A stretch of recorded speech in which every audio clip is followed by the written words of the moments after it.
Maharashtra today 24 news, सत्य परिस्थितीचा सविस्तर आढावा। सत्ता कोणाच्या हाती, विजयाची पताका कोण फडकवणार, जनता कोणाच्या गळ्यात टाकणार विजयाची माळ, जनतेचं मत कोणाला। संपूर्ण महाराष्ट्रातील महानगरपालिकेतील संपूर्ण आढावा आपणासमोर पहा फक्त महाराष्ट्र टुडे मराठीवर। सिगारेट द्यायला नकार, तरुणाने पानटपरीवाल्याला जिवंत जाळलं, मुंबई हादरली। सिगारेट दिली नाही म्हणून तरुणाला रागानावर पानटपरी मालकावर पेट्रोल टाकून जिवंत जाळण्याचा प्रयत्न। सीसीटीव्हीमध्ये संपूर्ण घटना कैद झाली, आरोपीला पोलिसांनी अटक केली। मुंबईमध्ये सिगारेट दिली नाही यावरून झालेल्या वादात एका तरुणाने पानटपरीवाल्याला जिवंत जाळले। या घटनेत पीडित व्यक्ती गंभीर जखमी झाली असून त्याच्यावर सध्या रुग्णालयात उपचार सुरू आहे। ही घटना सीसीटीव्ही कॅमेऱ्यात कैद झाली आहे। या घटनेनंतर आरोपीने घटनास्थळावरून पळ काढला। या प्रकरणी पोलिसांनी गुन्हा दाखल करत आरोपीला अटक केली। या घटनेमुळे मुंबईत खळबळ उडाली आहे।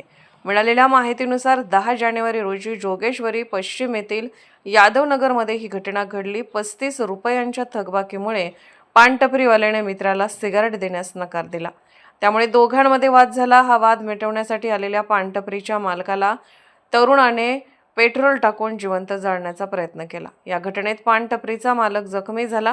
स्थानिकांनी तात्काळ मदत करत आग विझवली आणि त्यांना उपचारासाठी जोगेश्वरीच्या मल्लिका रुग्णालयात दाखल केले। राजेंद्र यादव असे पीडित व्यक्तीचे नाव असून त्याच्या पाठीला गंभीर दुखापत झाली आहे। ही संपूर्ण घटना पानटपरीच्या जवळ असलेल्या दुकानावर लावलेल्या सीसीटीव्ही कॅमेऱ्यात कैद झाली।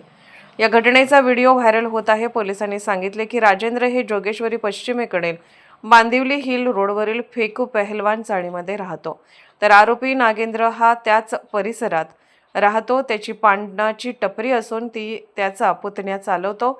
आरोपी हा राजेंद्र यांचा पुतण्याचा मित्र आहे। तो नेहमी या पानटपरीवर येऊन सिगारेटचे सेवन करायचा। 10 जानेवारीच्या रात्री 10:30 वाजता आरोपीने पानटपरीवर जाण्यापूर्वी एका मित्रासोबत दारू प्यायली होती। पानटपरीवर आल्यानंतर त्याने सिगारेट मागितली, पण मागील थकबाकी असल्यामुळे टपरीवाल्याने त्याला सिगारेट देण्यास नकार दिला। त्यामुळे दोघांमध्ये वाद झाला। यावेळी पानटपरी मालकाने हस्तक्षेप करत वाद मिटवण्याचा प्रयत्न केला आणि आरोपीला घटनास्थळावरून निघून जाण्यास सांगितले। त्यानंतर 20 मिनिटांनी आरोपी पानटपरीवर आला। त्याने सोबत पेट्रोल आणि माचीस आणले होते। त्याने पानटपरीवाल्याशी पुन्हा वाद घालण्यास सुरुवात केली।